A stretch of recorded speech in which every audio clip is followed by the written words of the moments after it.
Ẹ kú dédé ìwòyí o ẹ̀yin ará ilé, ẹ kú jọ́ mẹ́ta ṣàlàáfíà làbá yín o. Ògúnsànyà Fàdílà Ẹniọlá lórúkọ títí mi. Àwọn olólùfẹ́ mi máa ń pè mí ní Ẹniọlá Awẹ́lóhùn. Ìjẹ̀bú Òde ni mi àjàgbá lórí ọmọ àfìdí pọ̀tẹ́mọ́lẹ̀. Ọmọ alágẹmọ 16, ọmọ àìtètè wọn olóńgbò ní jìyà tó bá pẹ́ títí àtẹkù pàjẹ́. Ọmọ aníkíláyà sáàgùn. Ọmọ aníhun tó òyìnbó ò ní lé, òyìnbó ò lóòṣà. Ìran bàbá tèmi ti ń náwó sílẹ̀ kóyìnbó tó kówó dé. Òyìnbó tí wá kówó dé tán, owó bàbá tèmi ń pọ̀ sí. Àwa ni ti Àwùjalẹ̀ níjẹ̀bú Òde o. Mo kí gbogbo ẹ̀yin ará Ìjẹ̀bú nílé ń bẹ̀ o. Ẹ kú kalẹ̀.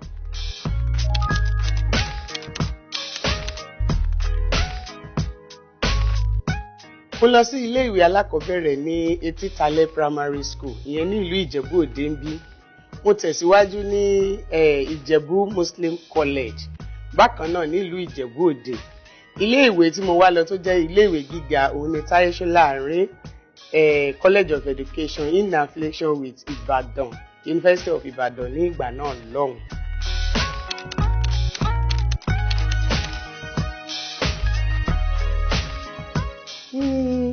Iṣẹ́ sọ̀rọ̀sọ̀rọ̀.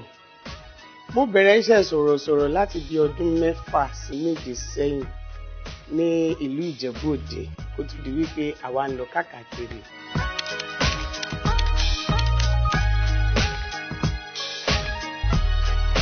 Mo darapọ̀ pẹ̀lú móhùnmáwòrán Orísun ní April 2016 nínú ọdún tí a wà yìí gẹ́gẹ́ bí sọ̀rọ̀sọ̀rọ̀ níbẹ̀.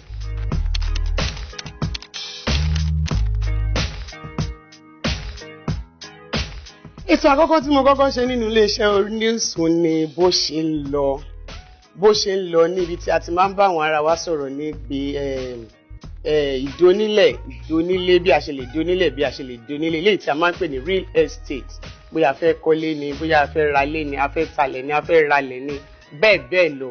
Ètò tí mo kọ́kọ́ ṣe nìyẹn ní ìgbà tí mo darapọ̀ mọ́ iléeṣẹ́ Orísun.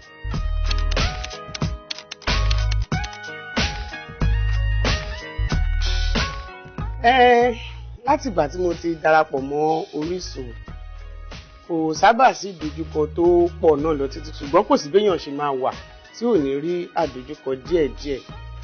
Àwọn àdojúkọ tí mo kàn rí ń bẹ̀ ò ju wípé bíi kí a máa wá nígbà míì nítorí ọ̀nà tí a ti ń wá sí Èkó ń bí báyìí, kí a má ráyè record, kí a má ráyè ṣiṣẹ́ nígbà míì ká padà lọ.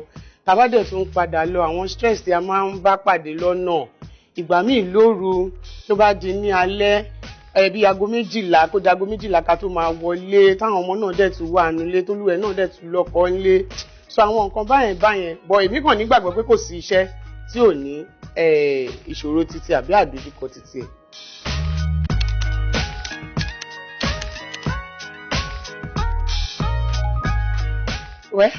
Èròǹgbà tèmi sí iléeṣẹ́ Orísun ni wípé mo kàn ń gbà ní àdúrà pé Ọlọ́run á jẹ́ kán tún pa máa ga sí ní gbogbo ọ̀nà, nítorí pé Orísun náà ń gbìyànjú. Kò rọrùn kéèyàn tó kó ọ̀pọ̀lọpọ̀ èèyàn jọ láti máa ràn wọ́n lọ́wọ́ pé káwọn náà di èèyàn bí tara wọn lọ́jọ́ ọ̀la. Èròǹgbà mi ní gbogbo ìgbà ni pé k'Ọlọ́run túbọ̀ máa fún wọn ṣe, káwọn náà dẹ̀ máa tẹ̀síwájú.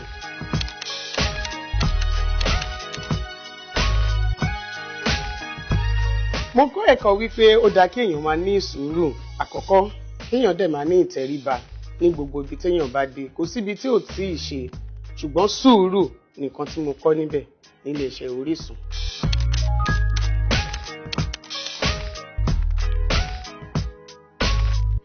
Ìgbésẹ̀ tí mò ń gbé fúnra mi fún ọjọ́ iwájú mi, mò ń gbà ládùúrà kí n dàbí ọ̀gá mi Adéṣọlá Adétóyè ṣe. Nítorí pé kí ni ó wù mí láti máa kó àwọn èèyàn jọ bí àwọn náà ṣe máa ń ṣe. Kò sí ọmọ kan tí wọ́n máa ń fọwọ́ rọ́ sẹ́yìn, yálà bóyá ó kù díẹ̀ káàtó fún ni, ó máa gbìyànjú láti ràn lọ́wọ́. Ó wù èmi náà láti ní ilé-iṣẹ́ tèmi tí máa wò pé Awẹ́lóhùn Productions tèmi náà máa ní ọmọọṣẹ́ láti máa kọ́ ní iṣẹ́ sọ̀rọ̀sọ̀rọ̀ yìí kí wọ́n lè fi máa gbé orílẹ̀-èdè yìí lárugẹ àti èdè Yorùbá pàápàá jùlọ. Ẹ̀yin ará ilé, ẹ jẹ́ kí n já yín sí kí n sáré fún yín ní hint kékeré kan lórí Orísun nípa Orísun, nítorí pé Orísun ní báyìí wọ́n ń gbáradì láti September 1st inú oṣù kẹsàn-án tí a wà yìí. a bẹ̀rẹ̀ sí ní gbáradì sílẹ̀ fún yín. À ń try láti yí àwọn ètò wa lóríṣiríṣi padà tí ẹ máa bẹ̀rẹ̀ sí ní rí àwọn presenters èmi, àwọn ètò wa, ètò bàbá ètò, Miliki Express, àwọn fíìmù tí à ń ṣe fún yín, gbogbo nǹkan tí ẹ máa ń wò lóríṣiríṣi ní Orísun, orin ni ó máa yàtọ̀ tí ó bá fi máa di ọjọ́ kìíní nínú oṣù kẹwàá ọdún 2016 yìí náà ni. Ẹ gbìyànjú láti bẹ̀rẹ̀ sí ní máa wò wá láti September 1st tí a wà ní torí tá à ń gbáradì fún yín ni. Ẹ máa gbádùn wa gidi bí òyìnbó ṣe máa ń gbádùn sìgá, táwa Yorùbá náà máa ń gbádùn kíni ẹ̀kọ́ gbóná. Torí ìdí èyí ẹ má máa gbé kúrò lórísun tẹlifíṣàn, òun ni ètò bàbá ètò ni. Ṣé púpọ̀.